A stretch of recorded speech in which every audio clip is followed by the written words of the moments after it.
I'm gonna do five! I learned karate is hard, especially when you're on the mat with an Olympian.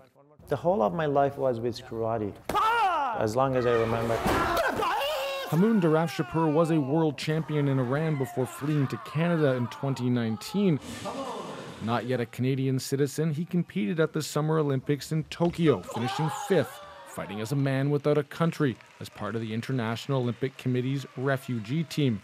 You can represent your home country, Iran, and then you can represent Canada. And I didn't know about the refugee team. Karate was dropped from the 2024 Paris Olympics, but he is still competing in international competitions. He also coaches, operating a vibrant dojo in Kitchener, Ontario that is a hive of activity nearly every night. For 14, 15 years old, in my category, I am ranked #1 in the world. That's Mariana Guerrero, who under his guidance has risen to the top of the sport. I never would have thought that I could have met an Olympian, especially at such a young age. And because of that, I think that's like more of a motivation for me to just pursue my goals. Then there's Armida Saif. The 17-year-old also came to Canada from Iran and is still waiting for her Canadian citizenship that would allow her to compete in sanctioned national and international tournaments. He wasn't allowed to fight for Canada. I wasn't allowed to fight for Canada. And I think that helped us a lot to understand each other.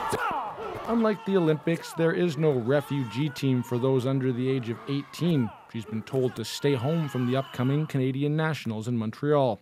I cried for days. It's because it's pretty hard to fight and get to that level, and they just be like, oh, you can't fight because you don't have a Canadian passport. It is a fight her sensei has taken beyond the mat, lobbying officials here in Canada and the IOC. I believe the refugees, they're not guilty.